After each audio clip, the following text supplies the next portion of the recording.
ay sa pangalan po ng dakilang Panginoong Jesucristo, isang mapagpalang hapon sa bawat isa. Nandito po tayo sa ikalawang bahagi na kung saan ating pong pinaghahati-hatian ang tinapay ng buhay o tinatawag na salita ng Diyos, Ibanghilyo na pinagkakailangan ng ating nag-iisang kaluluwa na kanyang pinakapagkain upang ito'y lumakas at mapaglabanan natin ang mga pagsubok,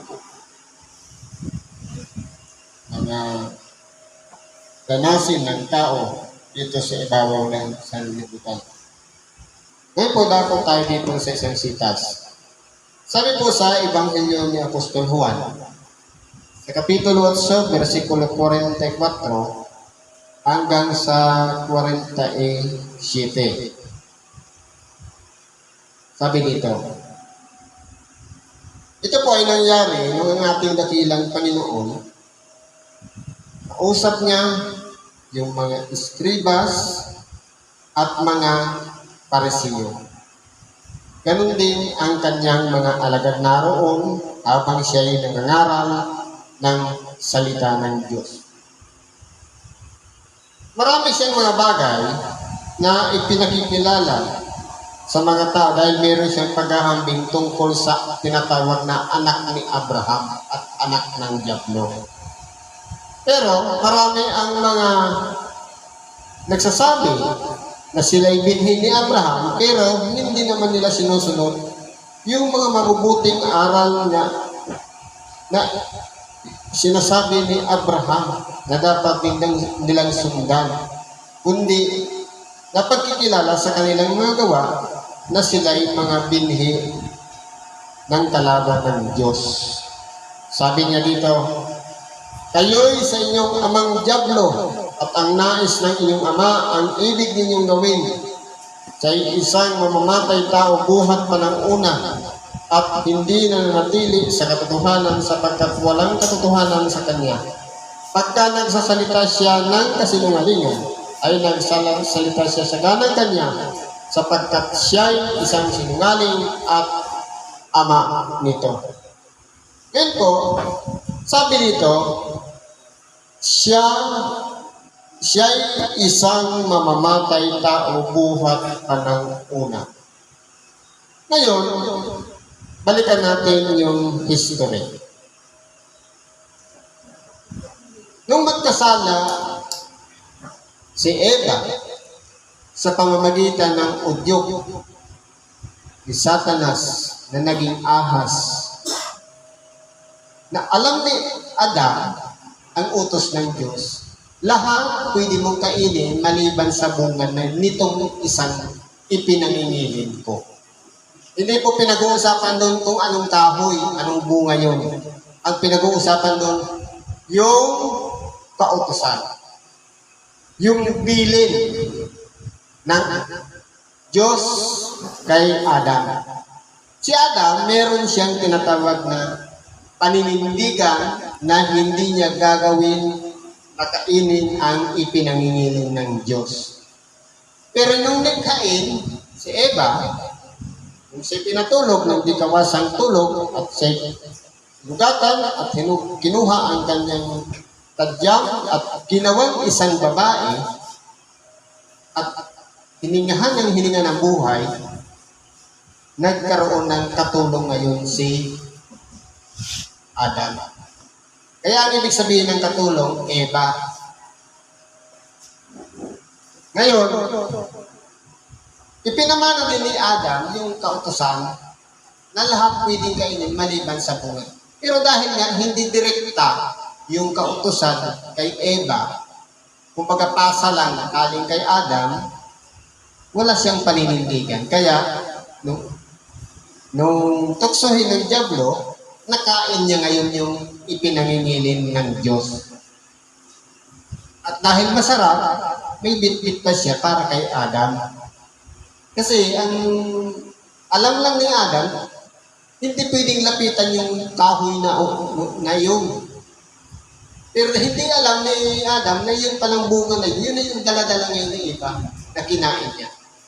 Kaya nung kinain nila yun, sila po ay nagkasala at hinatulan ng Diyos ang tao. Ganon din yung nagtukso sa kanila. Anong sabi? Sa lalaki, dahil ginawa mo yan, ikaw ay mabubuhay mula sa iyong pinagpawisan.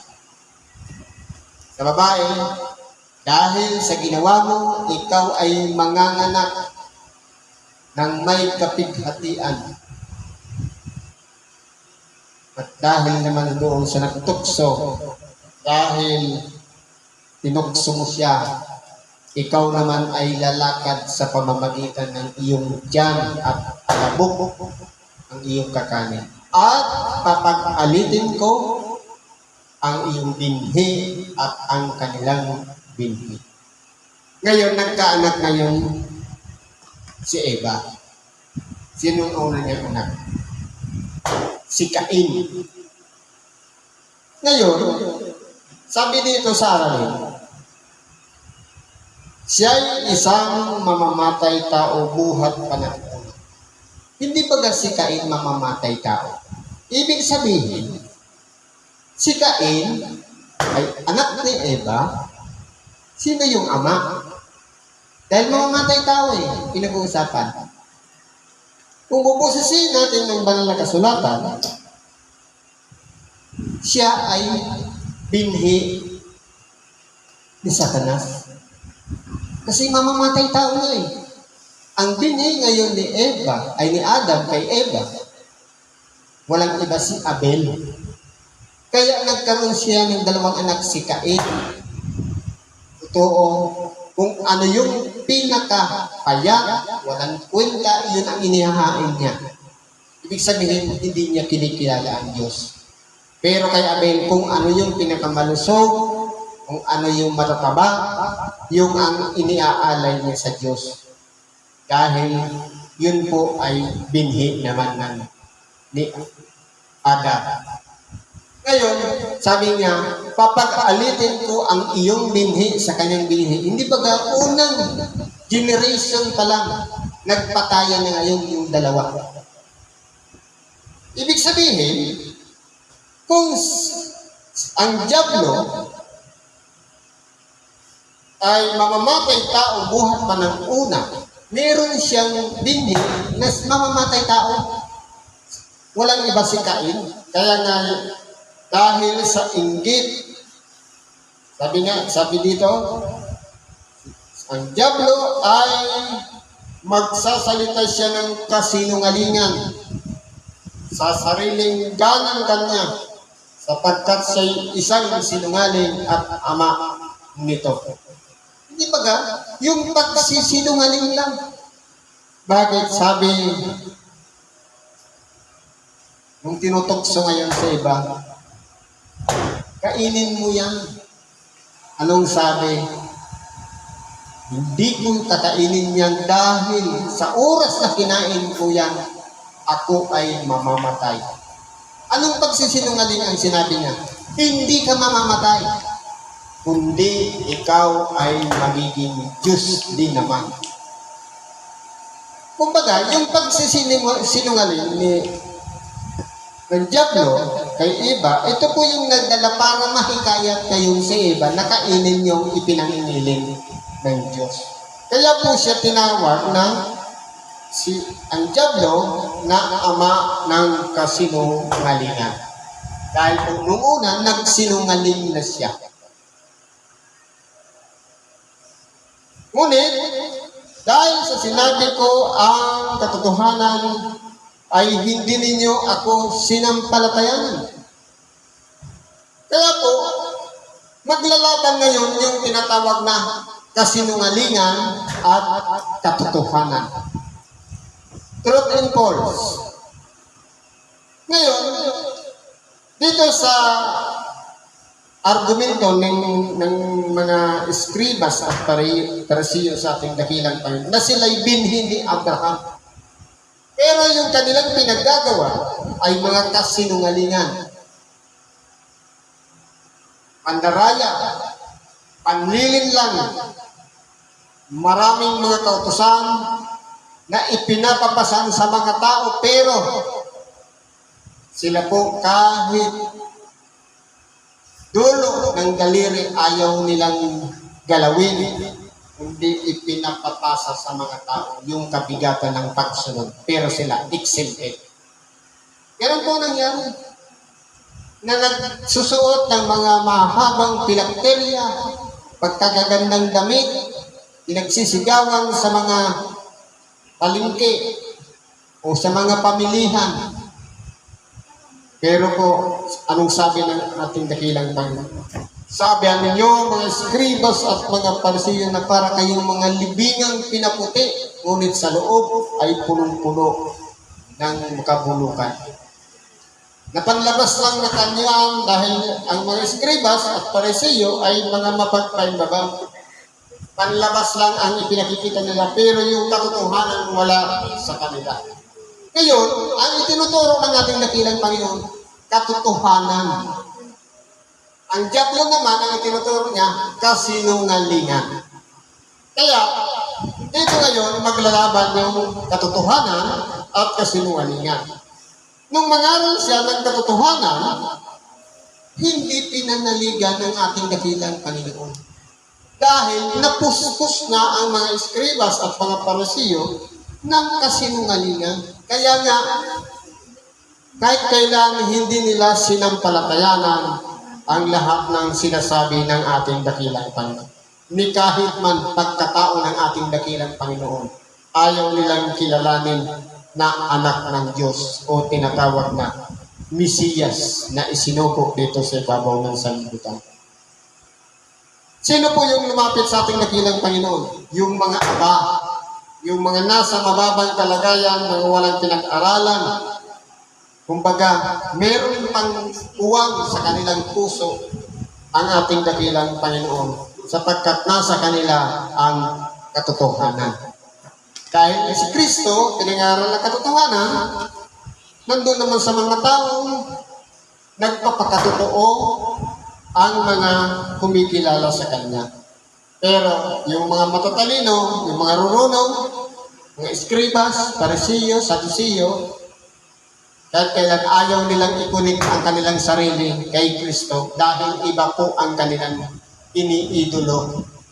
Sabi nila, binhi sila ni Abraham, pero ang sinusunod nila, sila pala ay binhi ng diablo. Ngayon ang ina-idolize sila. Pero yung sinasabi ng kanilang bibig, ama nila si Abraham. Pero ang sinusunod ng kanilang puso, ang ama nilang diablo. Sabi dito, sino sa inyo ang makasusumat sa akin tungkol sa kasalanan? Kung sinasabi ko ang katotohanan, bakit hindi ninyo ako sinasampalatayanan? Ngayon, nagtanong ang ating dakilang, sino sa inyo makasusumbat sa akin tungkol sa kasalanan?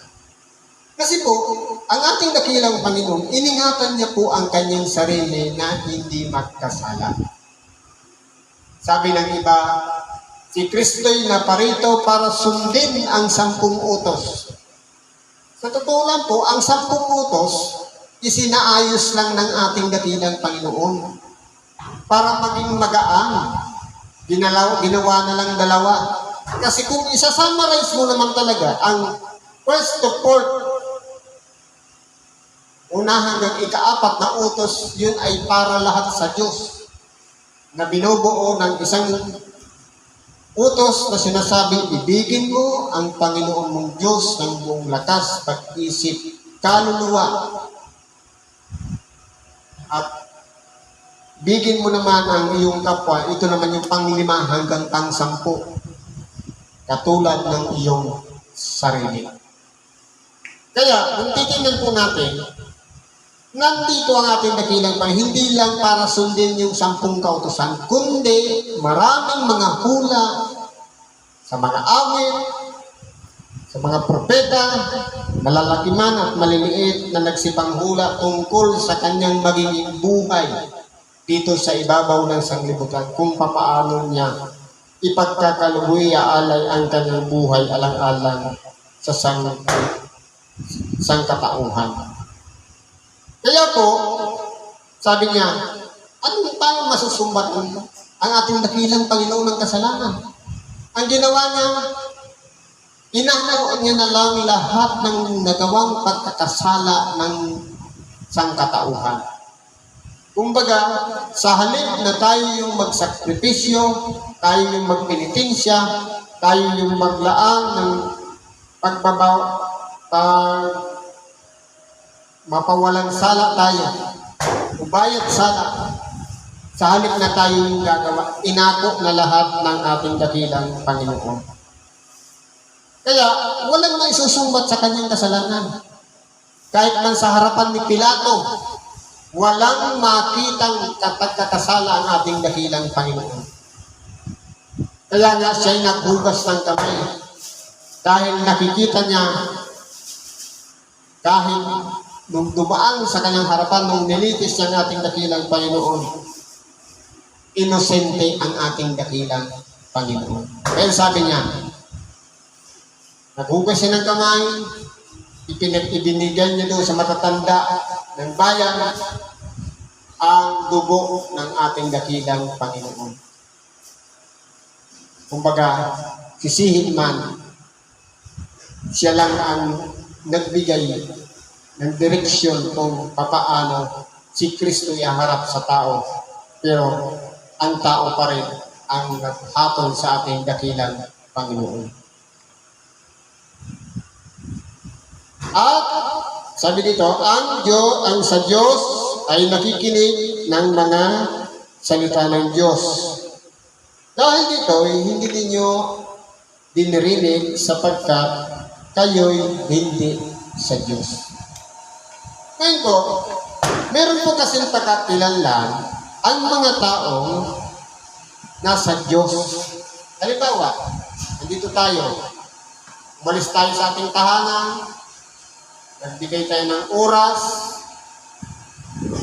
o panahon, at pagkakataon sa lugar na ito. Dapat, huwag nating sayangin na habang mayroong nagsasalita dito, pinakikinggan natin yung sinasabi ng tagapagpahayag ng salita ng Diyos. Kasi po, sabi dito, ang sa Diyos ay nakikinig ng mga salita ng Diyos.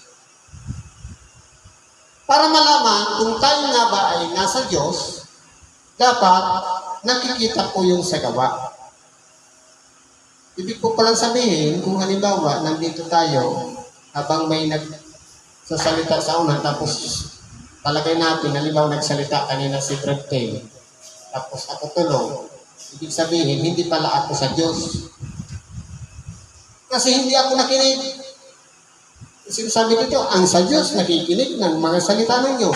Pag tinulugan ko pala, ang nagpapangaral ng salita ng Diyos, hindi pala ako sa Diyos. Nasanglibutan pala ako. Kasi, pinigyan ko ng kapahingahan yung aking katawan, yung atensyon ko nandun sa pagpapahinga. Hindi ko napakinggan yung aral. Ganun po yun. Kaya, sabi nga, ang espiritu ang may nasa, subalit mahina ang laman. Gusto natin makinig, sa totoo lang po, maging prangka lang tayo.